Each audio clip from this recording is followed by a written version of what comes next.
Welcome to our channel. I am Kirtan Jinjal of Maths Teacher. We will discuss in this lecture exercise 3.5 question number 4, sum number 3, 4 and 5. Okay, so let's start question number 4. Sum number 3. Sum number 3 में यश scored 40 marks in a test, getting 3 marks for his right answer and losing 1 marks for his wrong answer. Had 4 marks been awarded for his correct answer and 2 marks been deducted for his incorrect answer, then Yash would have scored 50 marks. How many questions were there in the test? तो ये test के अंदर कितने question होंगे ये आपको answer देना है। तो कितने क्वेश्चन है वो फाइंड करने के लिए पहले तो कितने राइट हुए हैं और कितने रॉन्ग हुए हैं वो क्वेश्चन मुझे फाइंड करना होगा कि राइट आंसर इतने है, रॉन्ग आंसर इतने है, दोनों का प्लस करेंगे तो टोटल क्वेश्चन कितने हैं वो मुझे मिल सकता है। तो फर्स्ट यहाँ पे कंडीशन दी है वो ध्यान से आप देखो। मैं पहले तो सपोज हम क्या करेंगे, तो सपोज यहाँ पे राइट क्वेश्चन और रॉन्ग क्वेश्चन ये सपोज कर सकते हैं। तो लेट यहाँ पे अब फर्स्ट ये जो है स्टार्ट करते हैं हम। Let number of right question या right answer, okay, right answer जितने राइट हुए वैसे क्वेश्चन। तो right answer is equal to कितने है एक्स, फिर number of wrong answer, number of wrong answer वो कितने वाई, ये हमने लिख लिया। अब यहाँ पे फर्स्ट कंडीशन ध्यान से एक बार मैं फिर से यहाँ पे रीड कर रहा हूँ, लिख ही देता हूँ। टोटल अगर मुझे क्वेश्चन फाइंड करना है, total question is equal to क्या होगा एक्स प्लस वाई, ओके। तो अब first according to first condition वो क्या है, तो यहाँ पे ध्यान से आप देखो। यश ने स्कोर कितने मार्क्स का किया, 40 मार्क्स का, ओके, इन अ टेस्ट के अंदर 40 मार्क्स का उसने स्कोर किया, but getting 3 marks for is right answer. Right अगर आंसर उसका हुआ तो उसको कितने मार्क्स मिल रहे 3, और अगर रॉन्ग आंसर हुआ, रॉन्ग आंसर, तो कितने मार्क्स गवा सकता है, लूजिंग 1 मार्क्स। तो रॉन्ग के 1 मार्क्स जाएंगे और राइट के 3 मार्क्स आएंगे। अब आगे देखते हैं। तो यहाँ तक ये जो फर्स्ट कंडीशन है वो आप देख सकते हो यहाँ पे। तो मैं किस तरह से यहाँ पे, तो हमने राइट आंसर पे राइट आंसर समझ लिए, उसके राइट आंसर कितने हुए, एक्स राइट आंसर हुए। तो एक का 3 मार्क्स है तो एक्स के कितने हो जाएंगे, 3x मिलेंगे, तो उसको कितने मार्क्स मिलेंगे, 3x मार्क्स मिलेंगे। अब सेकंड, ये जो रॉन्ग आंसर है वो समझ लीजिए उसके y इतने रॉन्ग आंसर हुए, y जितने, ओके, ये तो हमने नंबर ऑफ लिए, तो रॉन्ग आंसर इतने हुए। अगर एक आंसर के 1 मार्क्स कट हो जाते तो y जितने रॉन्ग आंसर हुए तो y मल्टीप्लाई 1, तो टोटल कितना हो, y मार्क्स उसके कट होंगे, ओके। तो कट होंगे तो माइनस यहाँ पे साइन होगी, टोटल इतने प्लस आएंगे, इतने क्या होंगे, माइनस हो जाएंगे। तो 3x माइनस वाई, तो वो स्कोर कितने का कर पा रहा है, 40 मार्क्स का। तो यहाँ पे इज इक्वल टू 44 0 कंप्लीट। तो इस तरह से ये इक्वेशन यहाँ पे बनेगा। ये यहाँ पे आपको खास ध्यान रखना है, समझना है, ओके। तो ये ध्यान रखना किस तरह से इक्वेशन बना है। आगे सेकंड कंडीशन हम देखते हैं। According to second condition, second condition जो है उसके अंदर आप देख सकते हो ये क्या कहा है।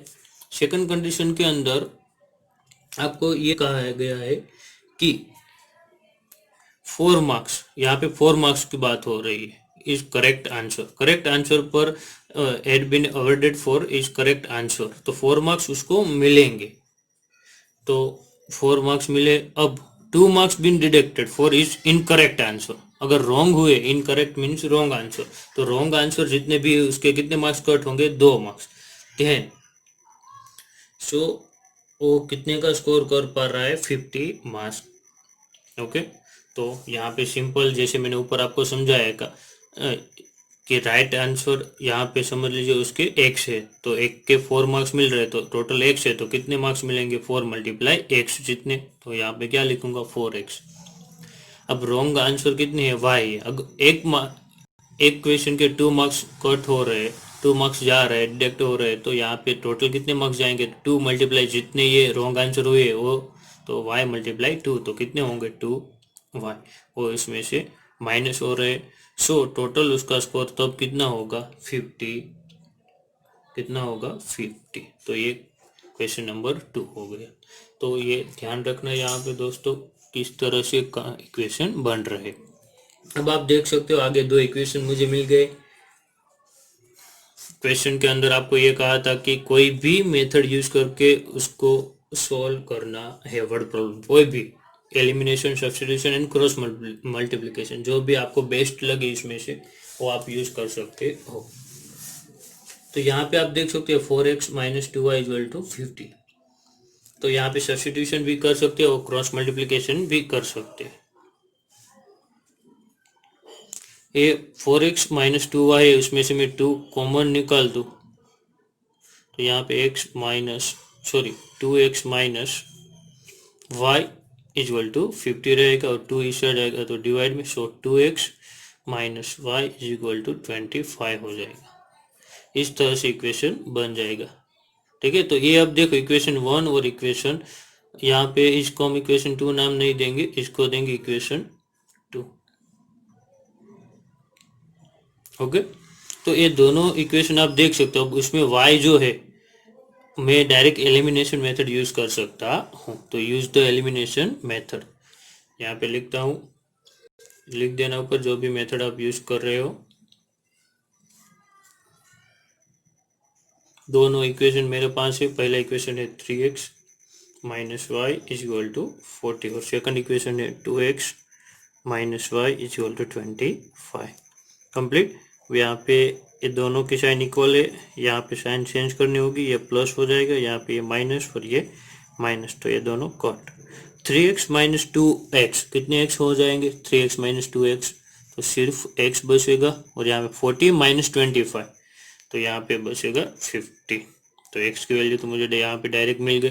अब ये वैल्यू मैं पुट करूंगा कोई भी एक इक्वेशन के अंदर, इक्वेशन 1 के अंदर या इक्वेशन 2 के अंदर, कोई भी इक्वेशन के अंदर हम पुट कर सकते हैं। Putting this value in equation 1, equation 1 में पुट करेंगे तो इक्वेशन 1 क्या था, 3x minus Y is equal to 40। x equal to मैं यहाँ पे पुट करूँगा 15 और y as it is equal to 40। So 15 3 जा 45 minus Y equal to 40। Minus Y इस साइड जाएंगे तो प्लस हो जाएंगे, 40 इस साइड आएंगे तो minus, 45 minus 40 equal to y। तो y की वैल्यू मुझे मिलेगी 5। y की वैल्यू क्या मिलेगी 5। तो x एंड y की वैल्यू मुझे मिल गई। तो x एंड y की वैल्यू तो मुझे फाइंड करनी थी, x इक्वल टू 15 और y इक्वल टू 5। तो यहाँ पे हम देख सकते हैं बाजू में आंसर करके आप लिख सकते हो, नंबर ऑफ राइट आंसर कितने होंगे 15 एंड सेकंड में number of wrong answer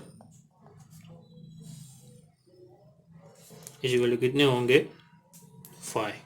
complete. और टोटल जो हमने यहाँ पे क्वेश्चन पूछा था, टोटल क्वेश्चन जो है वो कितने होंगे, टोटल क्वेश्चन यहाँ पे 15 प्लस 5 इक्वल टू होंगे 20। ये हमारा फाइनल आंसर। कंप्लीट।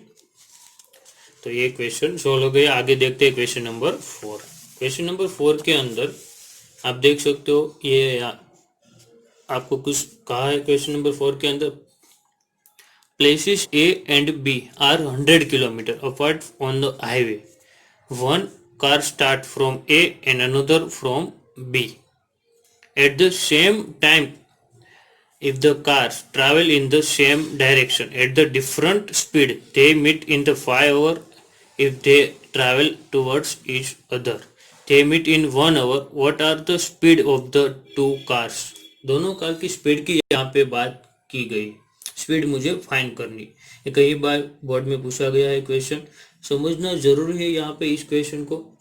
पहले को दोनों कार की स्पीड फाइंड करनी है, तो दोनों कार की जो स्पीड है वो मुझे लेट करनी होगी, तो हम पहले लेट कर लेते हैं। लेट स्पीड ऑफ कार, ये दो प्लेस कार 1 और कार 2 या कार ए कार बी ऐसे भी नाम, ये प्लेसेस के नाम है, तो हम कार 1 रखते। कार 1 की जो स्पीड है यहाँ पे हमने x kilometre per our suppose कर ली, और सेम स्पीड ऑफ कार 2 की y kilometre per our speed. Okay, तो अब यहाँ पे देख सकते हो ये जो दो प्लेसेस है ए एंड बी, इन दोनों प्लेसेस के अंदर में फर्स्ट केस जो है कंडीशन का वो यहाँ पे हम डिस्कस कर लेते। केस वन के अंदर आपको ये कहा गया, ये समझ लीजिए एक कार है, ये कार और यहाँ पे भी एक कार है, ये कार एक ही डायरेक्शन में जा रही है, ये कार 1 और ये कार 2 एक ही डायरेक्शन में जाना है। आगे जाके वो कोई पॉइंट, ये प्लेस ए और ये ऑन द रोड है ए बी, और यहाँ पे प्लेस कोई सी है, सी पर ये दोनों कार मिलती है, तो कार ए और बी की स्पीड जो है अलग अलग हो गई, डिफरेंट हो गई, तो फाइनल है। तो यहाँ पे आपको ये कहा है कि ये दोनों प्लेसेस के बिटवीन का डिस्टेंस जो है वो कितना है 100 किलोमीटर, ये दोनों के बिटवीन का डिस्टेंस 100 किलोमीटर, बट यहाँ से ये डिस्टेंस दिया नहीं है। तो अब क्या करना है आपको, ये ए प्लेस, ये बी प्लेस और सी प्लेस पे आगे जाके ये दोनों कार मिलती है। फर्स्ट देखो, A and B are 100 kilometre apart, okay, highway. अब one car start from A, एक कार ए से स्टार्ट हो रही है, सेकंड कार बी से स्टार्ट हो रही है, at the same time equal है, ध्यान रखना सेम टाइम पे। If the car travel in the same direction, एक ही डायरेक्शन में, डायरेक्शन भी मैंने एक ही बताई है, एट अ डिफरेंट स्पीड, दोनों की स्पीड डिफरेंट है, दे मीट इन 5 आवर। तो ये जो टाइम दिया है ये ध्यान रखना है यहाँ। तो कितने टाइम के बाद मिलती है, तो 5 आवर के बाद। तो दोनों को, कार ए को भी यहाँ पहुंचने में 5 आवर लगता है, कार 2 को भी यहाँ पहुंचने के लिए 5 आवर लगते हैं। टाइमिंग दिया है, तो अब कार 1 और 2 की यहाँ पे बात करेंगे। तो एसी जो है यहाँ पे स्टार्ट करता हूँ, यहाँ पे 2 cars meet at C, okay, after 5 hour. 5 hour के बाद ये यहाँ पे मिल रही है दोनों कार। तो AC जो डिस्टेंस है A टू C तक का, वो डिस्टेंस कितना होगा, ये AC, ये मैंने डिस्टेंस की बात कर रहा हूँ यहाँ पे। डिस्टेंस का फॉर्मूला आपको शायद याद होगा, distance is equal to speed multiply time, okay. तो AC जो डिस्टेंस है A टू C का, मीन्स कार A का जो डिस्टेंस है वो कितना होगा, यहाँ पे ये फाइंड कर लेता हूँ। AC is equal to speed कितनी है यहाँ पे, तो ये कार 1 है, कार 1 के लिए स्पीड कितनी होगी, स्पीड यहाँ पे है x, तो यहाँ पे मैं x लिखूंगा, मल्टीप्लाई टाइम कितना लगा, तो टाइम भी आपको दिया है 5 आवर, तो यहाँ पे मल्टीप्लाई 5, तो 5x, तो AC आपको मिला 5x, कार 1 का डिस्टेंस, ओके। डिस्टेंस जो है यहाँ पे किलोमीटर में है, तो किलोमीटर, अंडरस्टैंड, ये समझ में आ गई बात। अब आगे हम देखते हैं कार 2 का यहाँ से यहाँ तक का डिस्टेंस कितना होगा, मीन्स BC। तो BC को भी टाइम तो वही है, लेकिन उसकी स्पीड हमने डिफरेंट ली है, कितनी ली है, y, कार 2 की स्पीड y होगी शायद। तो यहाँ पे BC में direct of speed multiply time कर रहा हूँ, तो स्पीड होगी यहाँ पे y और टाइम होगा 5, तो 5y, तो BC जो है वो 5y किलोमीटर जितना उसका डिस्टेंस होगा। तो AC एंड BC मुझे मिल गया यहाँ पे, ये AC और यहाँ पे BC, ओके। तो अब मुझे AB दिया है 100 किलोमीटर, तो हम ये फॉर्मूला यहाँ पे इक्वेशन किस तरह से बनेगा ये खास ध्यान रखना। इक्वेशन देख सकते हो आप, AC में से मैं BC माइनस कर दूंगा तो मुझे AB मिलेगा, ये हो गया मेरा इक्वेशन। तो फर्स्ट AC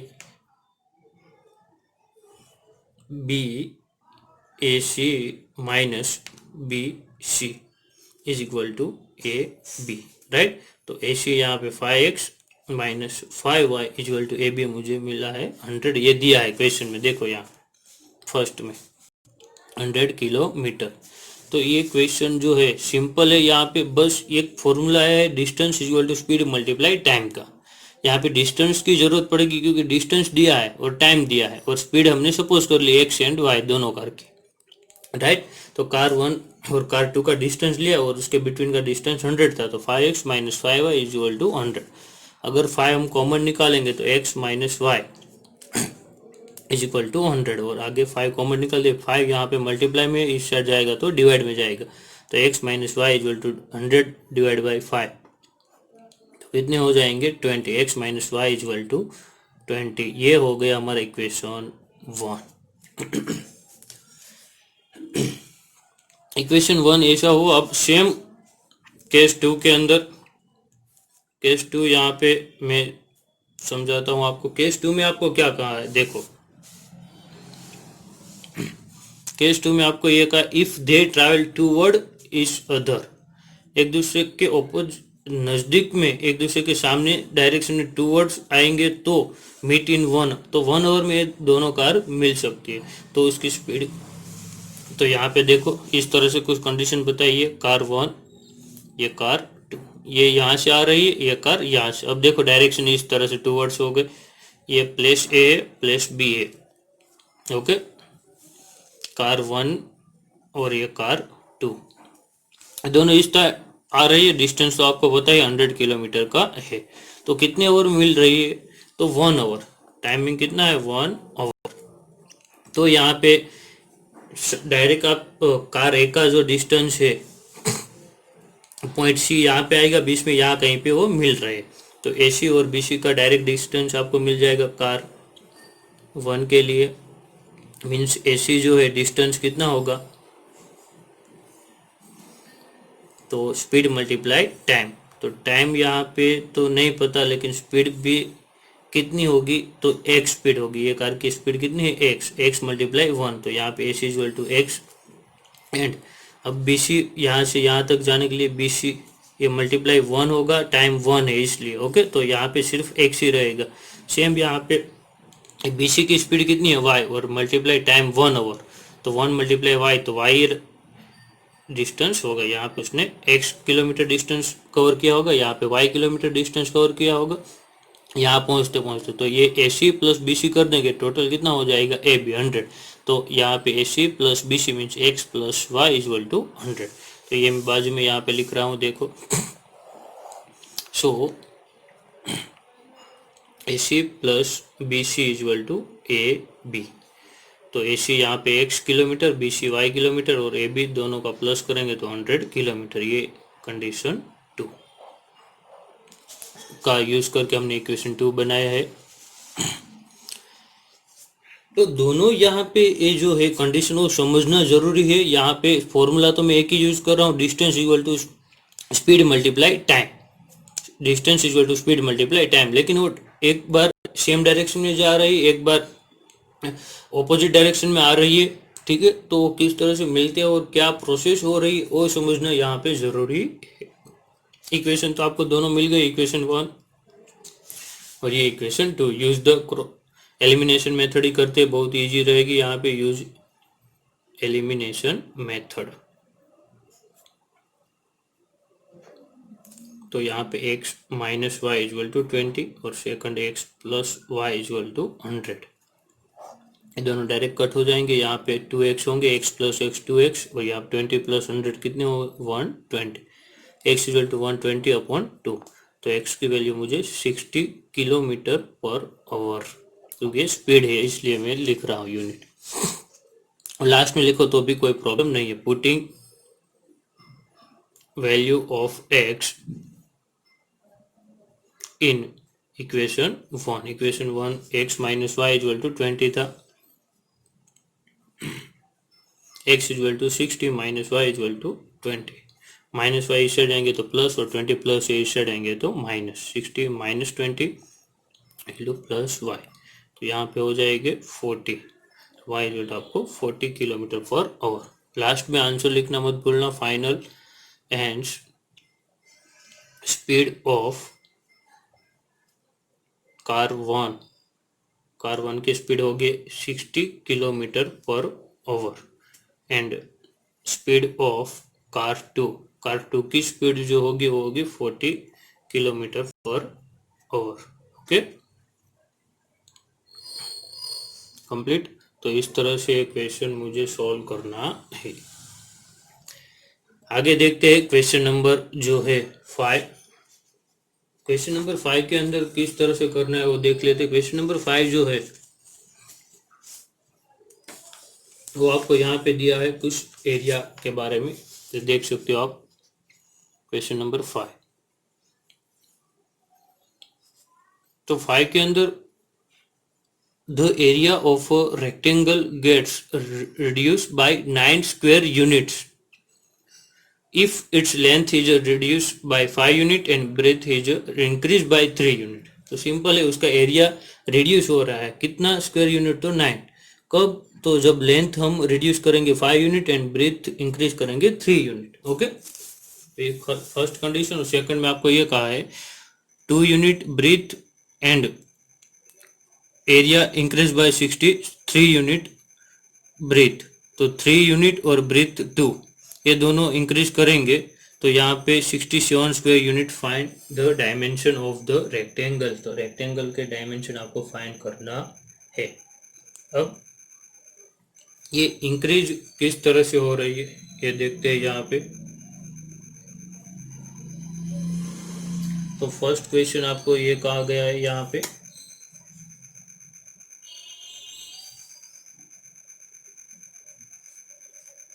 यहाँ पे ये ब्रेथ नहीं है, लेंथ है। एक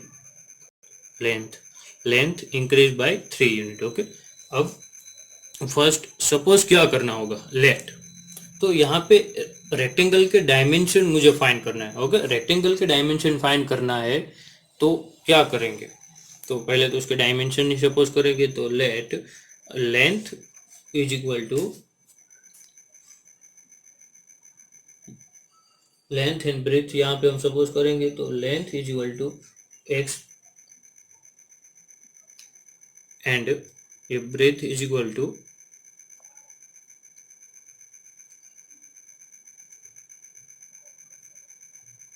y। तो length is equal to x and breadth is equal to y।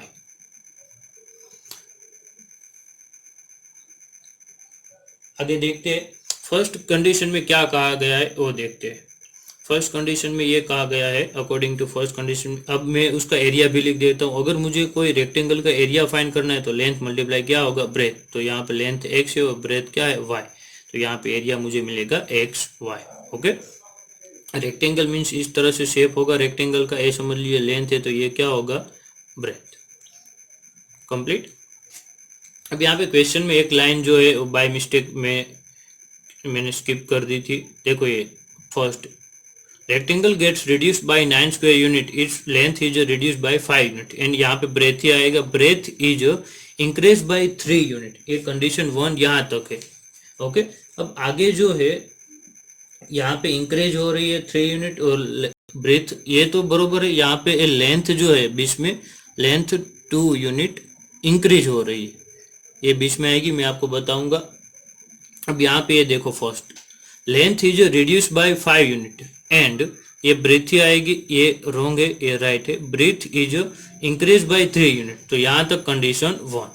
Okay, तो first according to condition 1, first condition में आपको ये कहा गया है कि अगर लेंथ जो है वो कम हो रही है 5 यूनिट, तो लेंथ में यहाँ पे कम कर दूं, x जो है वो मैं कम कर देता हूँ माइनस, तो x माइनस 5 लिख सकता हूँ अगर। और breadth is increase by 3 unit, ये ब्रीथ जो है वो इंक्रीज हो रही है कितनी यूनिट, 3 यूनिट, तो y प्लस 3। तो देखो x माइनस 5 एंड यहाँ पे y प्लस 3। ये मल्टीप्लाई में क्यों लिखा मैंने, तो मल्टीप्लाई में इसलिए लिखा क्योंकि एरिया की यहाँ पे बात हो रही है। तो यहाँ पे टोटल एरिया जो है एक्स वाई, उसमें से कितने स्क्वायर यूनिट रिड्यूस होंगे, 9। तो माइनस क्या होगा, 9। तो इसलिए मैंने यहाँ पे मल्टीप्लाई में लिखा। अब इन दोनों का क्या कर देना है, मल्टीप्लाई कर दो।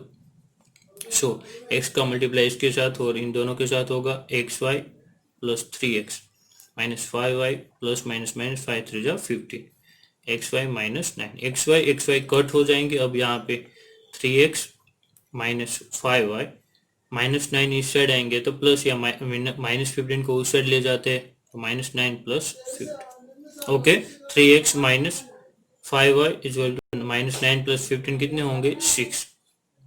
तो ये आप इक्वेशन 1।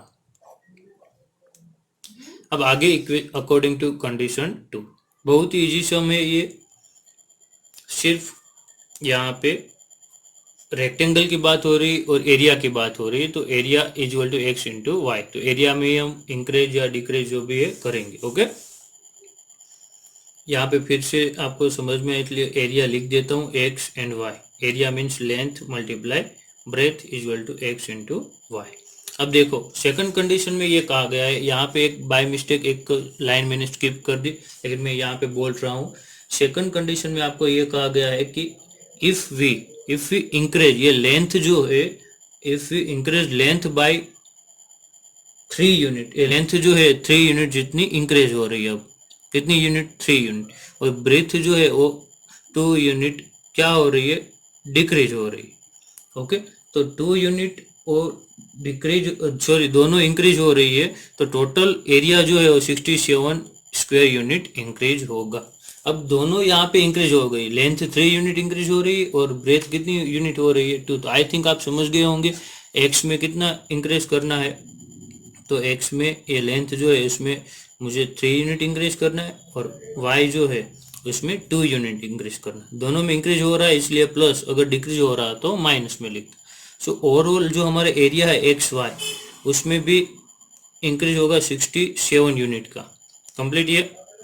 अब इन दोनों का मल्टीप्लाई कर दो, एक्स वाई, यहाँ पे एक्स मल्टीप्लाई 2 तो 2x प्लस यहाँ पे 3y, 3 2 जा 6 equal to x y is plus 67। X y दोनों साइड है तो एक कट हो जाएंगे। अब 2x प्लस 3y प्लस 6 है, इस साइड जाएंगे तो -67 minus 6। So 2x plus 3y equal to 67 minus 6 तो 61, इक्वेशन 2। ये हो गया इक्वेशन 2 कंप्लीट। अब इक्वेशन 1 और 2 दोनों आपके पास है, आपको जो भी इक्वेशन है वो आप डायरेक्ट सॉल्व कर सकते हो कोई भी मेथड यूज करके। क्रॉस एलिमिनेशन मेथड करनी है या क्रॉस मल्टीप्लिकेशन मेथड करनी है या एलिमिनेशन या सब्स्टिट्यूशन, तीनों में से कोई एक मेथड कर सकते हो।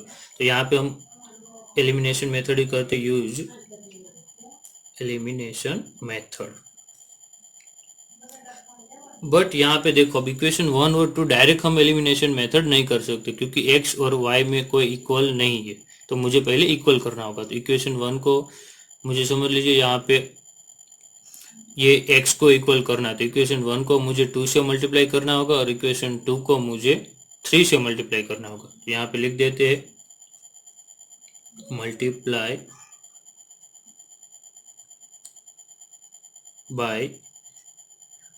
by 2 of equation 1 and equation 2 multiply by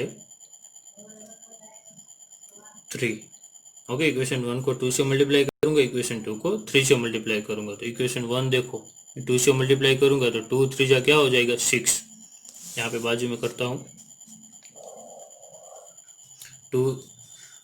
2 से मल्टीप्लाई करना है तो 2 3 जा 6x, तो 6x फिर 5 2 5 जा 10y इक्वल टू 6 2 जा 12। अब यहाँ पे सेकंड इक्वेशन जो है ये, इसको मुझे 3 से मल्टीप्लाई करना है तो 3 2 जा 6x प्लस 3 3 जा 9y इक्वल टू 61 मल्टीप्लाई 3 करना है तो 61 3 जा कितना होगा, यहाँ पे सिंपल मल्टीप्लाई 3 1 जा 3 6 3 जा 18 183 कंप्लीट। तो ये 183। अब यहाँ पे मैं लाइन कर देता हूँ, साइन मुझे चेंज करनी होगी क्योंकि दोनों की इक्वल है। माइनस, ये माइनस और ये माइनस, ये दोनों कट हो जाएंगे। 10 minus 9y minus 10 minus 9 minus 19y। 183 में से मैं 12 माइनस करूँगा, 183 में से 12 में माइनस कर दूंगा, ये माइनस है तो माइनस तो आएगा ही। 83 में से 12 तो 171। तो 171 यहाँ पे मुझे मिला, माइनस माइनस प्लस हो जाएंगे, माइनस 19y यहाँ पे लिख 171 ऊपर माइनस 90, माइनस माइनस जो है वो क्या हो जाएगा यहाँ पे प्लस, माइनस माइनस प्लस हो जाएगा। अब 19 के टेबल में 171 आएगा, 19 9 जा 171, तो y इक्वल टू मुझे मिलेगा 9। तो ये y इक्वल टू 9 इक्वेशन 1 में मैं पुट करूंगा तो x की वैल्यू मिल जाएगी, putting value of y in equation 1। Okay, तो 3x minus 5y is equal to 6, 3x as it is, 5 bracket में 9 is equal to 6, so 3x 5 9 जा 45 is equal to 6, so 3x equal to 45 जाएगा plus 6 plus 45, so 3x equal to 51, so x equal to मुझे मिलेगा 51/3, तो 51 divide by 3 करूंगा तो यहाँ पे 17 मिलेगा, तो x इक्वल टू मुझे क्या यहाँ पे मिला 17 कंप्लीट ये। तो x एंड y की वैल्यू मुझे यहाँ पे मिल गई, एंस करके मैं लिख सकता हूँ, एंस लेंथ जो है वो मुझे कितनी मिली 17 units. Okay, length of rectangle, short में लिख रहा हूँ, रेक्टेंगल की लेंथ जो है वो 17 यूनिट, जो यूनिट में लिख रहा हूँ क्योंकि यहाँ पे स्क्वायर यूनिट, उसका एरिया स्क्वायर यूनिट दिया तो यूनिट आपको, और सेकंड जो है ब्रेथ इज इक्वल टू आपको क्या मिलेगा 9 यूनिट। ओके, तो 17 unit and 9 unit, this is final answer. उम्मीद करता हूँ आपको ये वीडियो पसंद आया होगा, लाइक शेयर एंड सब्सक्राइब करना मत भूलना। Thank you for watching.